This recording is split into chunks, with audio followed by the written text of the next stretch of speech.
podcast. I am so excited tonight. I'm so excited because I have a dear friend of mine. I call him my brother. He's going to come on and he's going to help us. I'm going to introduce him in just a moment, but I want to take some time out just to acknowledge you all. Thank you so much for all of your support.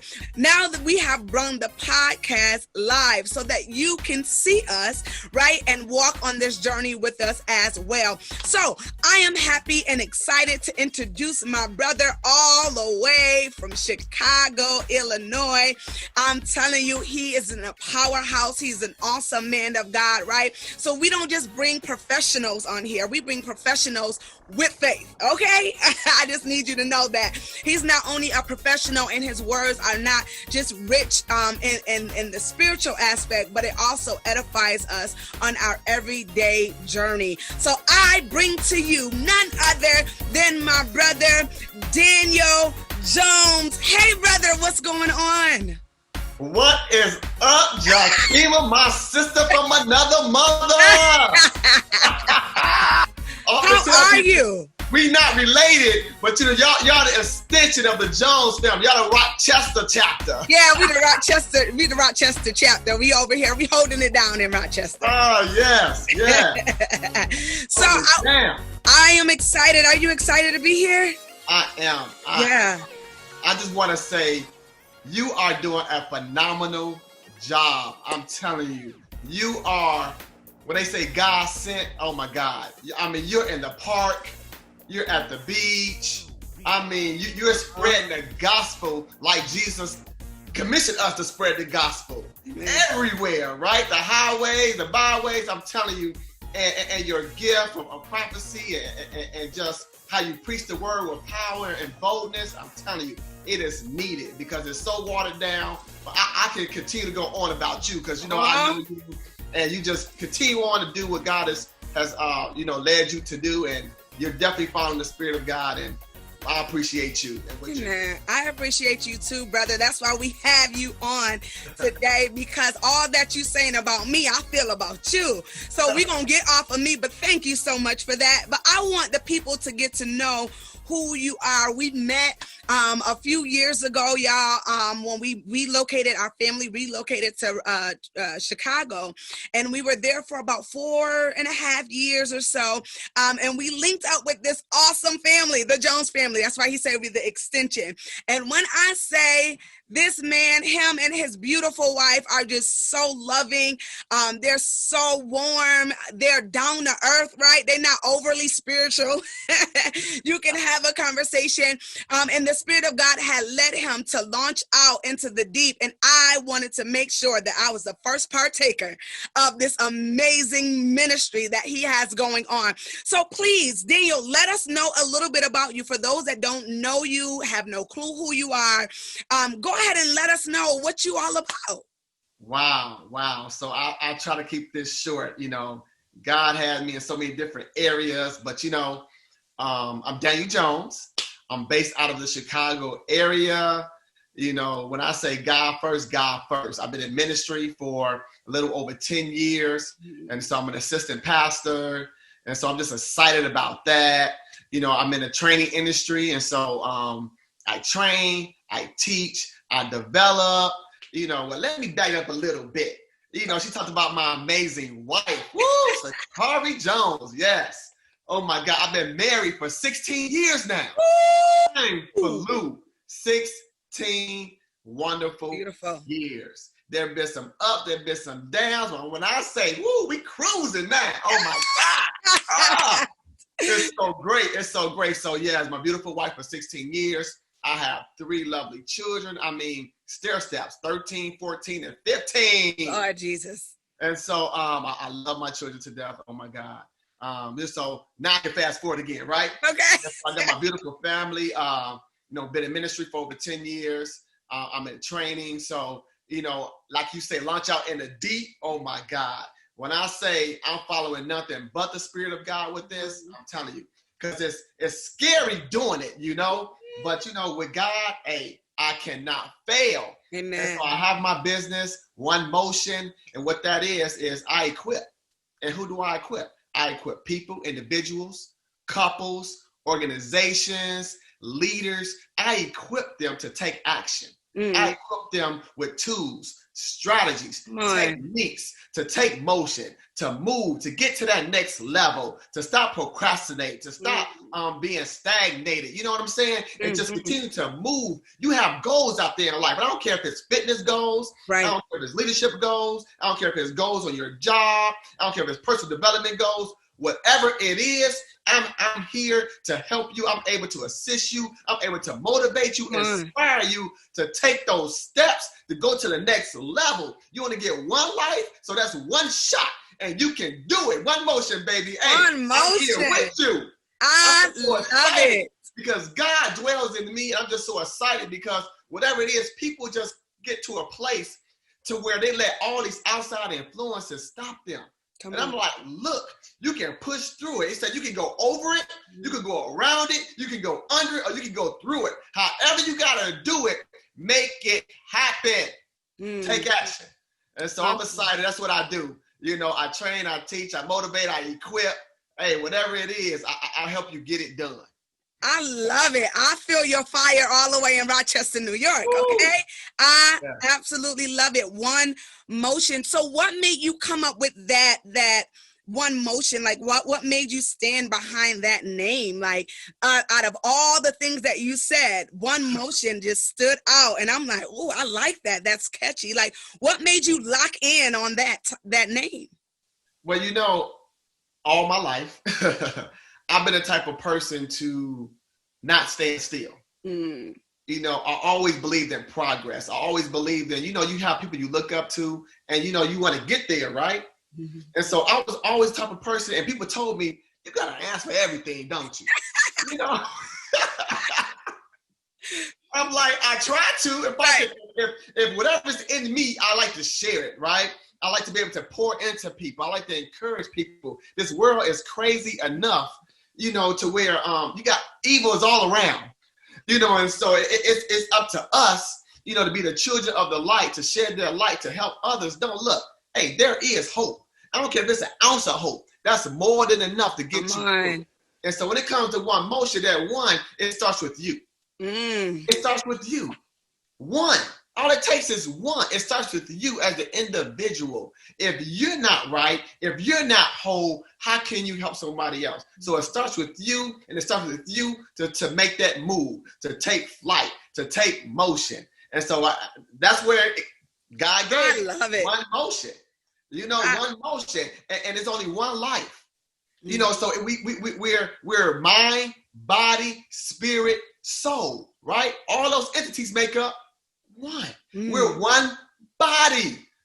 And so it takes that one entity, that one person, that's all it takes. It starts with you to make those moves. And then when you start making those moves, you can start affecting other people to take action. That is beautiful.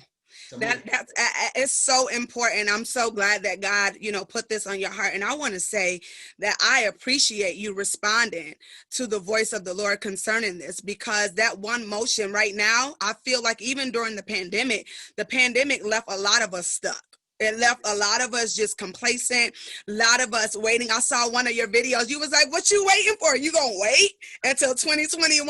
Or you going to get up and do something about your right now? And I was like, bro, you had me checking myself like, oh, shoot, what else I need to be doing?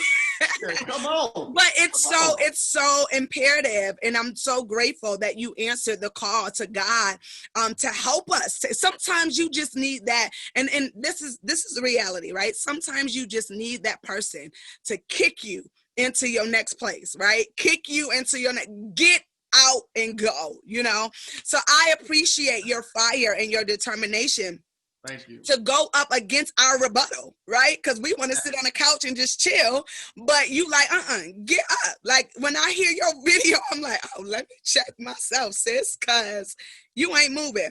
So here you have it, guys. We have Daniel Jones, our inspirational lifestyle leader, with us today. He told you what he's all about. I need you to go and follow him. By the end of this broadcast, by the end of this, you're gonna want to get in contact with him. You're gonna want to follow him because he helps jumpstart your day, literally. Okay. If you find yourself feeling complacent, procrastinating, I'm telling you, this is the one to help kick you into your next assignment. All right, one motion. So let me go to my next question. The next question that I have, because today we're talking about restoration in relationships. So I love how you even gave all those props and kudos to your beautiful wife, Sakari. I love that you embrace her and you honor her. In a world as of today, sometimes it looks like in relationships, there's not much restoration. Like everybody likes sweep things under the rug, right? You just kind of keep going. Like I've even had someone who pretty much gave the advice to another married couple and just keep going. In spite of the hurt, in spite of what, just keep pushing. And while I understand what they're saying, we still have to deal with some of this stuff, right? Or am I wrong? So my question is, how important is restoration in relationships? How important is that?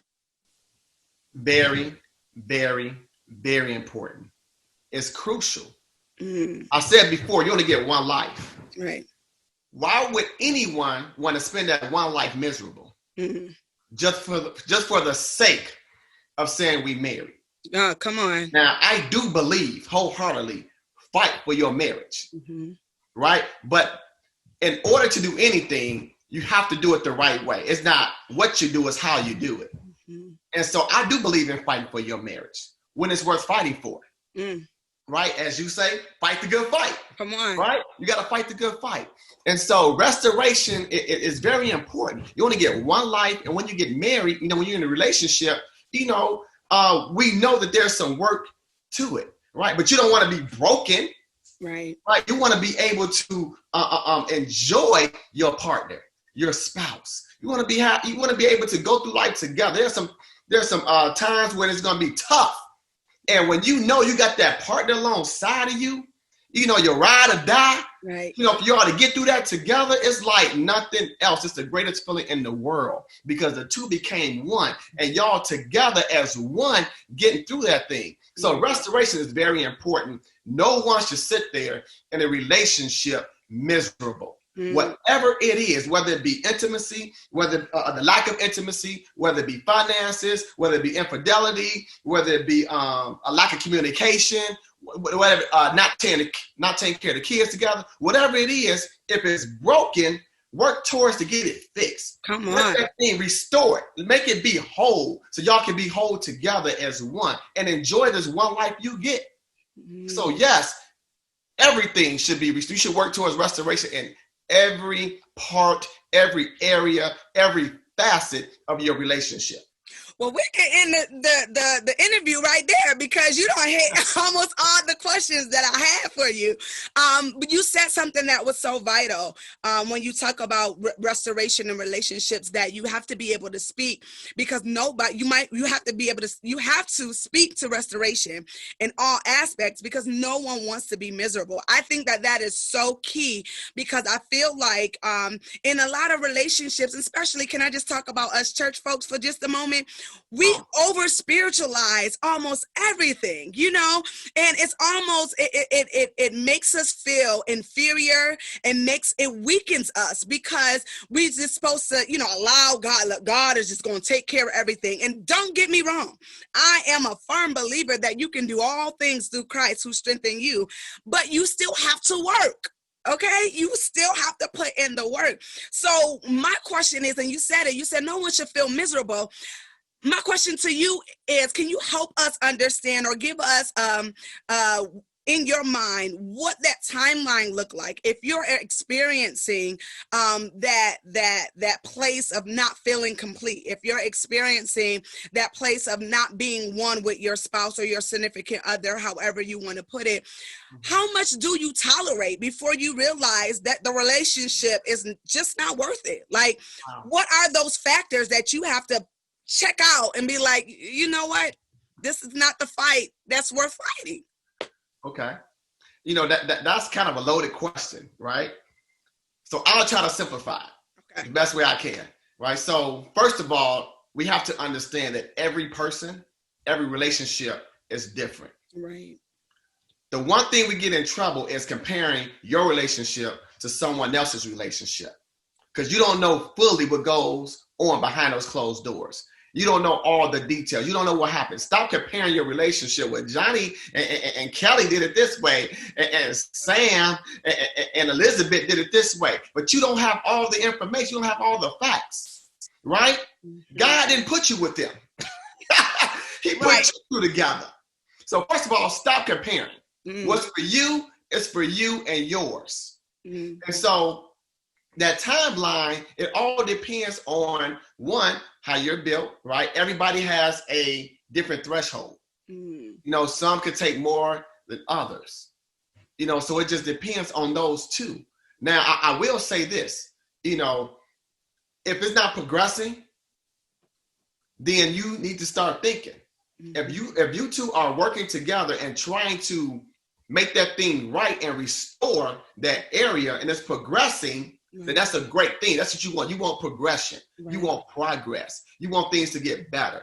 But if it's still stagnated or even going backwards, then that's a whole nother issue that needs to be talked out. It's about communication. Right. And so I wouldn't say there's a certain timeline. The only time I say there's a timeline, right? If your life is on the line. Right. Your life is on danger. If you're constantly getting beat on, something like that, and you may get killed over it, may lead to death where you can't smell the flowers no more. Right. Yeah, I say, get out, jump through the window to get out of that relationship. Because for you to die for it, no. Right. Jesus already paid the price. He already died for our sins. It ain't for you to die in that relationship physically. That's so good.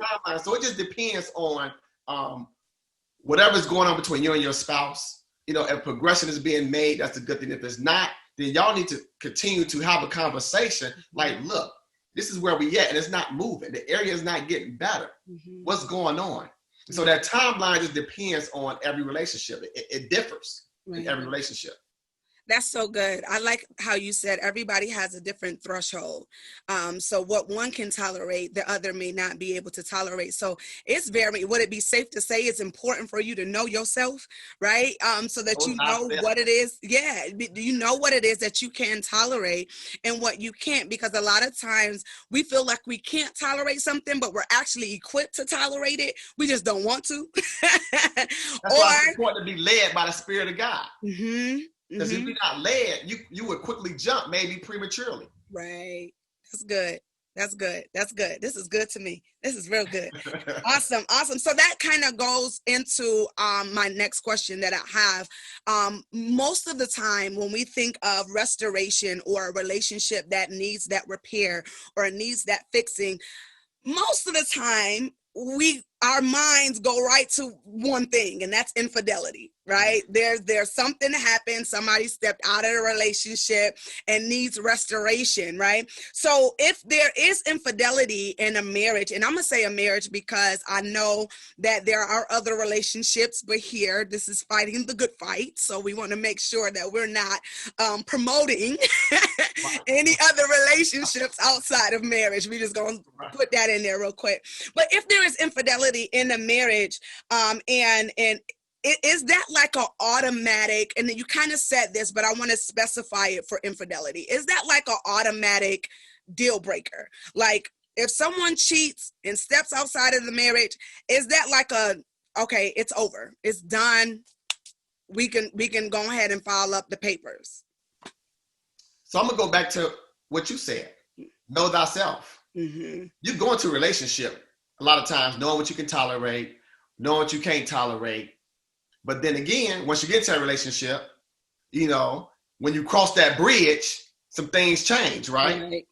You grow together, you change, your mindset change. So what you thought you couldn't tolerate, now you can tolerate it. Mm-hmm. So again, it goes back to each his own, right? Every couple is different. You know, infidelity may be a deal breaker for some. Right. And for others, it may not. Right. Depending on the situation, but like, you know what? We can work through this. Mm. And I'm here to tell you, I've seen it. Right. You know, people have, had infidelity in their relationship.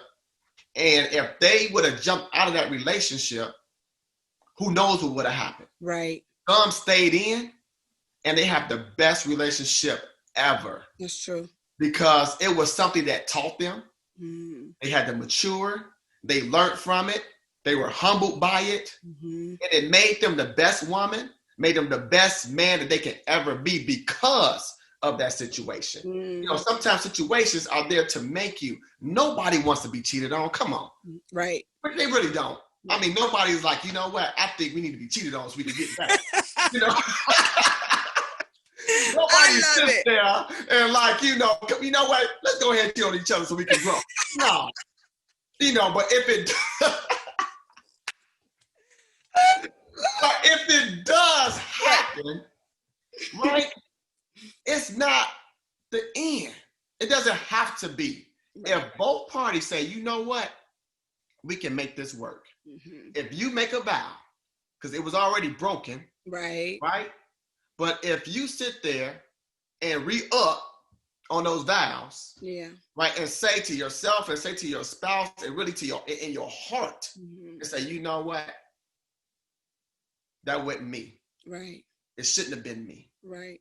I wasn't in my right. Whatever the case. Right. I make a vow that we can get through this. Right. And you won't have to worry about ever again. And you work towards it.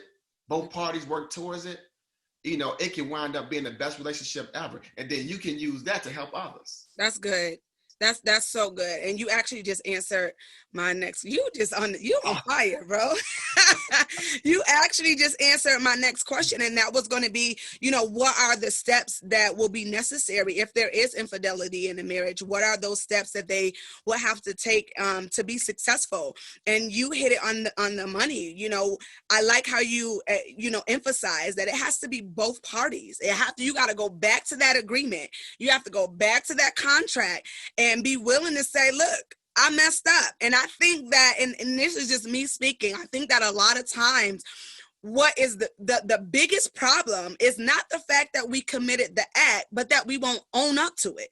You know what I'm saying? Like I've heard, people talk about, wanting to restore their marriage and wanting to go to that next step. And because the person did not own up to it, it was hard for them to continue on life because you keep telling me I shouldn't be talking about it. You know what I'm saying? So do you have anything to add to that component? I know you just said, definitely making sure that you come back to that. But, to be a successful marriage in infidelity, I know, recognizing it, how important is owning up to that thing? It's really the case between we either gonna make it or not. Right, right. I mean, I do believe in ownership. Yeah. Right? Yeah. Now, some people, and I'm going to take a backward step, and I'm going to come back forward again. I want to dispel one misconception, that people say. They cheated because they didn't love me. Mm.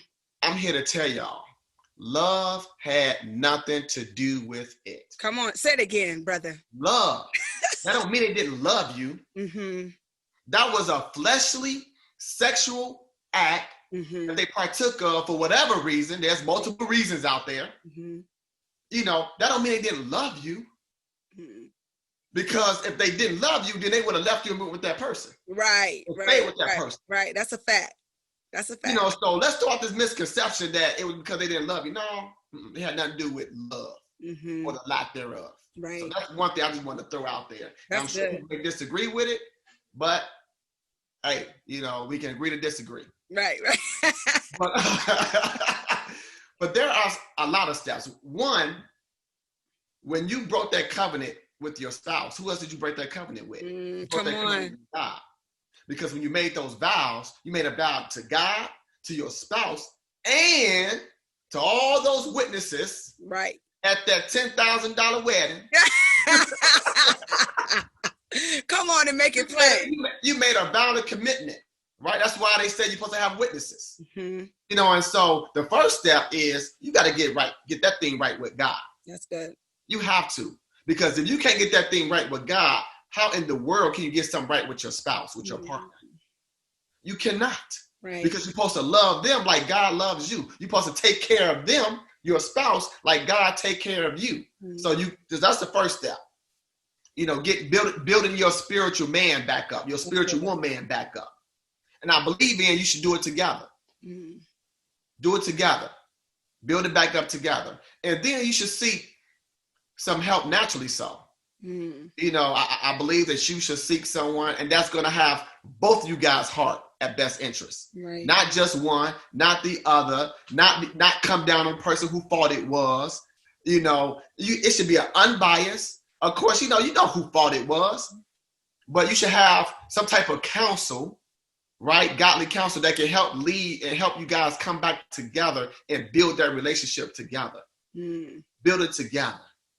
That's good. So those are the steps, and communicate often. The other step I would say, when you all communicating, when that vow was broken, that commitment was broken, they're hurt.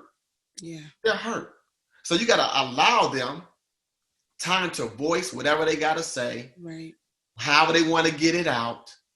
You know, you got to allow for that communication to take place. Mm-hmm. It's going to still be rough in the beginning.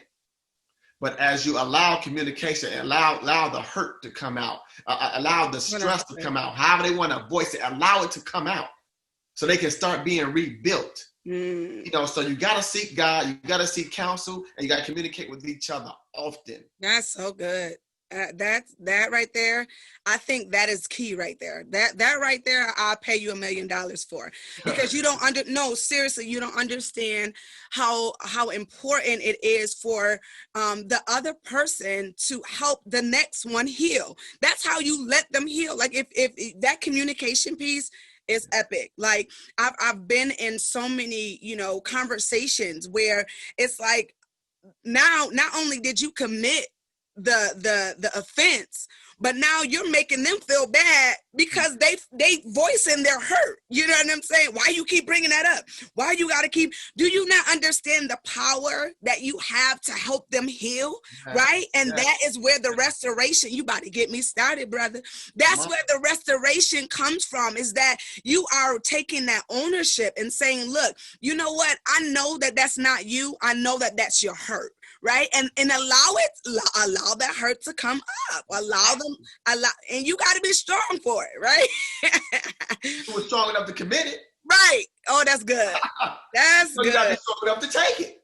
Right. Right. That's awesome. That's awesome. And then, okay, we talking about the one that may have committed the offense, but for the one that is on the opposite side, can you speak to them for a moment to let them know that just because it seems like their marriage has failed, that it doesn't make them a failure, right? So a lot of times I feel like, people are never going to get married again. And if that's your decision, that's fine. You don't have to ever get married again. You don't have to go into another relationship, but we don't want you to not go into a relationship because you feel like you're a failure. So can you speak to that aspect real quick?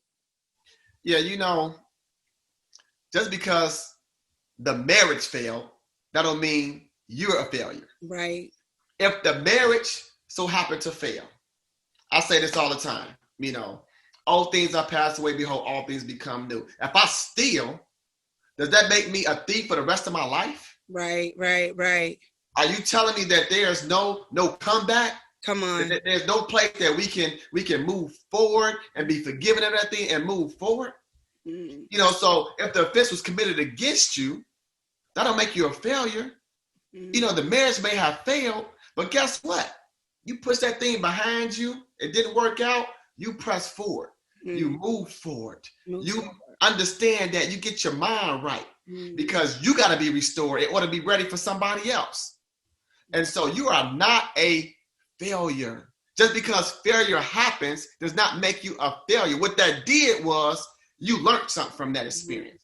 Now you're a little bit wiser from that marriage. Now you're a little bit stronger from that experience. Now you know what to look for. Now you know signs. Now you know what not to do. Now you know who not to get. You know what I'm saying? So there's a wealth of knowledge you should have learned for that experience. So now when you go into your next, and I'm saying when you go into your next marriage, because I believe, listen, God put together marriage. Mm-hmm.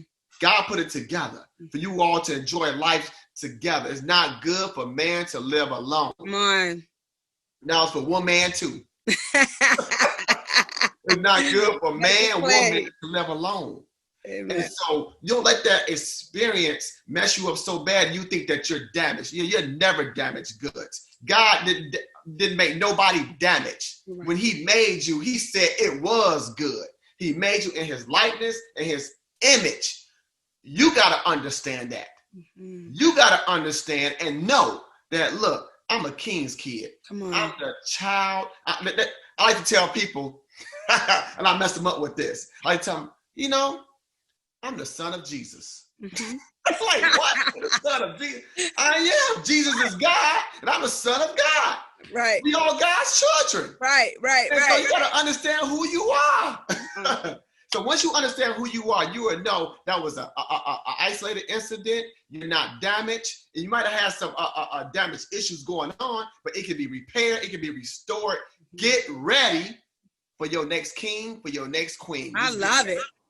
Yes. So can we speak to the misconception that restoration means that you have to rekindle a relationship or you have to get back with your spouse? Or can you elaborate on that? That we're not trying to just encourage you, right, to get back into a relationship or into a marriage.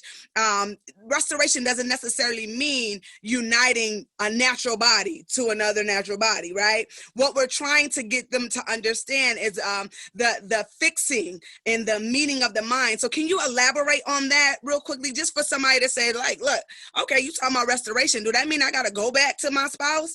It doesn't mean I need to go back and rekindle and just say I'm sorry and submit. What are we really saying here when we're talking about restoration? Restoration can come in so many different forms, right? At one point, we're talking about restoring a marriage, but what's most importantly, the marriage can never be restored if you're not restored. You got to be restored in order for the marriage to be restored. Right. And in the case that the marriage don't work out, you still got to be restored. Right. It doesn't mean for you got to go back. Mm-hmm. You yourself have to be restored. You yourself have to be made whole, mentally, physically, spiritually, emotionally. You have to be restored. And so once that thing is over, I know people that went back and got married a second and third time to the same person. Mm-hmm. But that does not mean that. Mm-hmm. When you're out of a marriage and you're looking to move forward in other areas and just go wherever direction God has you going, you have to understand that you got to be restored. You can't even begin to get into another relationship when so many people make those mistakes. They're not totally healed and restored, then they want to jump in another relationship. You should not jump into another relationship until you are restored, until your mind mentally is right, until you emotionally heal, until you're spiritually healed. When you're made whole, then you're ready. Right. So yes, you can become fully restored without going back to a previous relationship. You're being fully restored and made whole for someone else, because God is going to send you someone else. Amen. And you wait upon the Lord for him to do that thing. But while you're waiting, you're getting ready. Right. You're getting ready and you're waiting. And so we never want to prepare for stuff. We don't want to wait for stuff. Mm-hmm. We want things instantly. You have to wait. Mm-hmm. And in your waiting, be prepared. Yeah. That's good. That's real good. That's real good. And I think that, to your point, restoration it starts from, like you said, it starts from within. It starts on the inside. Something caused you to be the offender, and something caused the offense, right? So as much as we want to, remain absent from who started it, right, and who got exposed, and who, although you weren't the one that it was exposed, there's still some things that I feel like, God wants to do in us. There's everything that come to light, it comes for a reason. God brings everything out to the open for a reason. And I think sometimes the initial shock of us, having a high expectation, and maybe that expectation hasn't been fulfilled, and I know we talked about infidelity a lot, but I want to just kind of slide into some other things, because if I can be transparent, there's some places that I needed restoration in my own marriage that had nothing to do with infidelity. You understand what I'm saying? Some things happen because, look, I had a past, and my past told me that I was never going to be nothing, told me that I was going to always have to work hard, told me that I was always going to have to be independent. Nobody ain't going to really value you. So when my husband came along, and he was my knight in shining armor, right? He was the one, the king, and, he was that, but I couldn't see it. Right? So he'll say certain things to me that will trigger old responses, old thought processes, right? And I had to learn how to be restored in that. But it took my husband's voice to make me aware that was broken. Right? So just can you elaborate on maybe an example or something that is not related to infidelity that a marriage may experience, like outside of infidelity, where restoration is still very vital and still very important? Yeah. There's so many different areas. One, I can't remember if it's number one or number two, but money. Money. Don't mess with my money now. Right. People go crazy over money, And so let's either one or two, but money is very high when it comes to the divorce rate. People are really crazy about their money. And so you got one person, deal with finances one way, then your spouse deal with a different way, and you got people don't want to know what you make, or you got separate bank accounts and this and that, all crazy stuff. But there's some restoration that needs to be had there when it comes to money. Because I keep on falling back on the two became one. So where's all this separation coming from? Because people don't really understand the two becomes one. And I don't know if I got to say it 10,000 times. The two became one. Two became one. Two became one. You bring everything together. So that area of finance needs to be restored because either someone's spending too much, someone not paying the bills, whatever the case may be. Somebody gambling the money away. Right. They trying to take that money and double it. What they say, double for my trouble. So, that area of finances some people need restoration in. The area of communication, some people need restoration in. One of the biggest myths out there, being we don't like to communicate, right?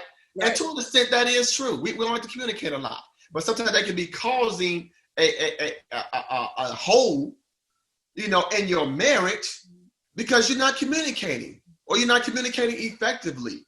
So you need to find a way to restore that thing. It could be emotional, right? Like I said, you could bring some things from your past, or you're not getting the type of love, the lack of intimacy.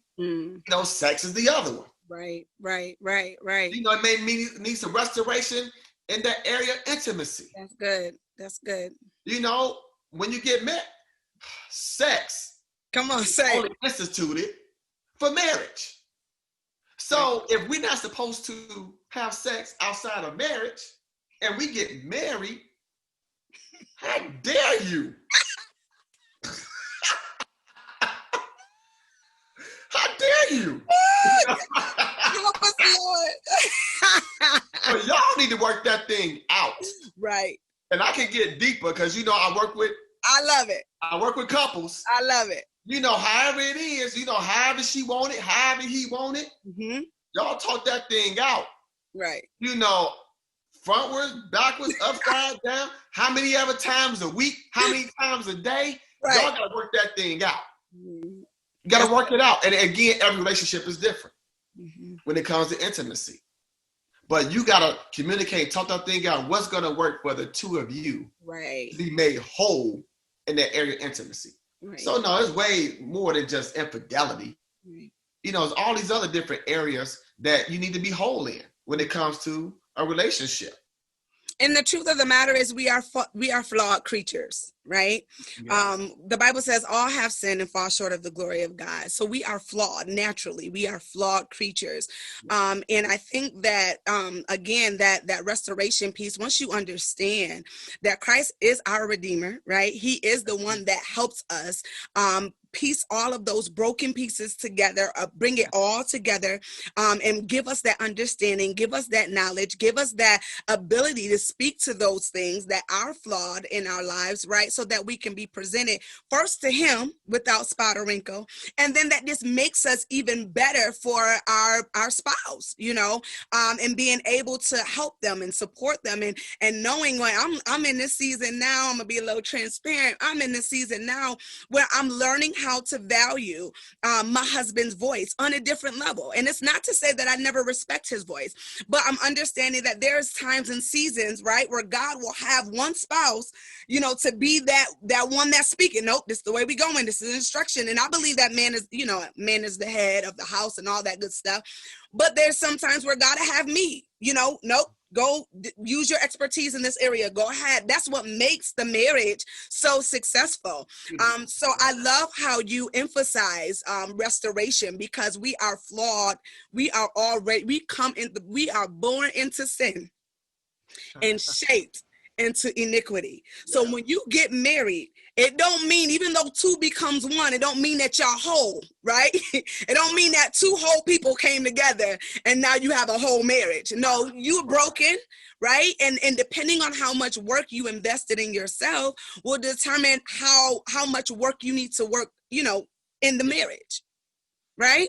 Yes. I mean, you're coming from different backgrounds, family backgrounds. You was raised one, you know, maybe raised one way, you was raised a different way. You know, you're trying to bring all that together.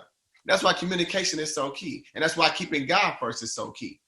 Because he'll be able to speak to you and you are able to work that thing out. You're able to listen to each other and come to, you know, an agreement.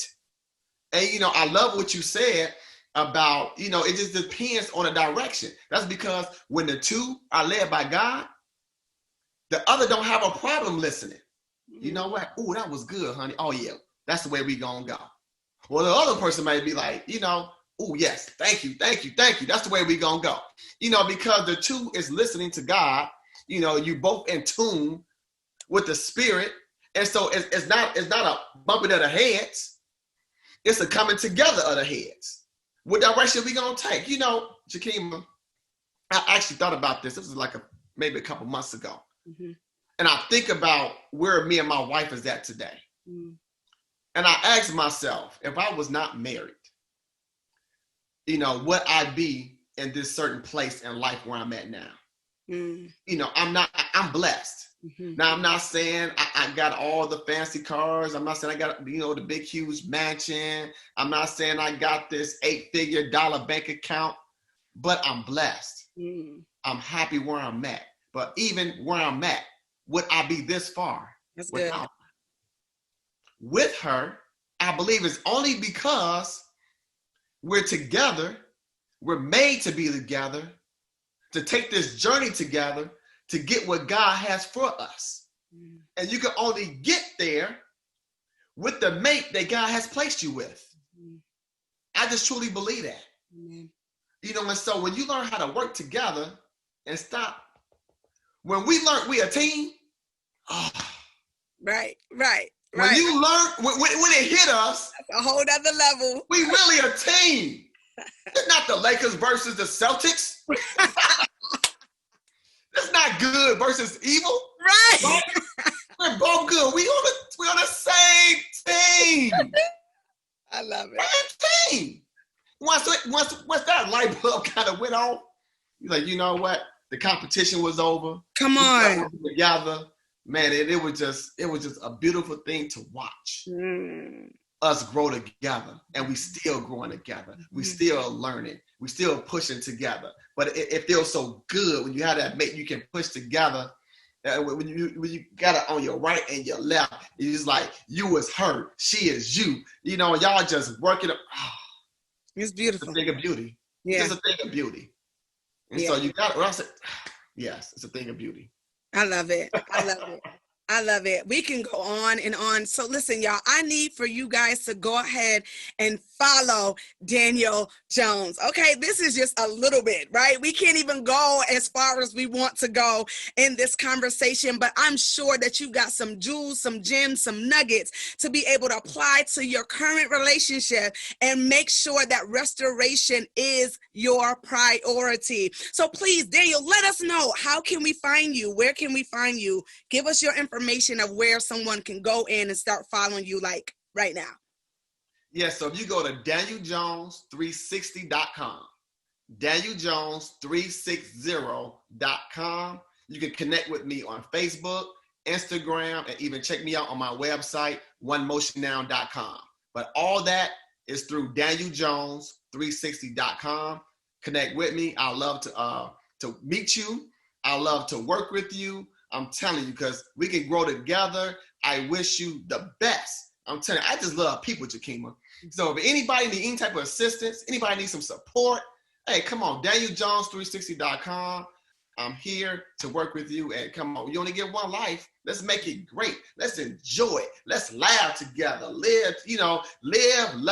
Live and laugh. Laughter is good for the souls. Do you good like medicine. Yeah. I'm having a ball. I'm saved, but I'm having a ball. I know how to have a good time. I still turn parties out, and I'm saved doing it. Amen. So all of his information is right down below under the screen. So you'll be able to get all of that information. Make sure you go and follow him ASAP. He already made his open invitation. You can go, and if you're having some questions or having some struggles, don't hesitate, amen, to utilize him, okay? So that you will be able to get the support and the encouragement that you need. Sometimes that's all we need, right? Is just encouragement. All right. So for all of you that are just joining in, I want you guys to go ahead and follow the podcast, Fighting the Good Fight. You can find that on all podcast platforms, okay? Whether it's Android, Apple, Spotify, you'll be able to find us at Fighting the Good Fight. And please, while you're there, go ahead and like and subscribe, okay? Subscribe so that you never miss a beat. We're going to have you back on, brother, so that you can come and dive in with us again. Again, he already expressed he has 16 years of marriage, amen, and he had highs and he had lows. So we're going to bring him back to Fighting the Good Fight to give us some more nuggets. Thank you so much, brother. I appreciate you for your time. Any last words that you have for the viewers? Thank you for having me. And I just say, don't hesitate. Don't hesitate. Make today that day you're going to decide to make a change and make the most out of life. I'm telling you, life is short. We don't have long. You don't know when your time is up.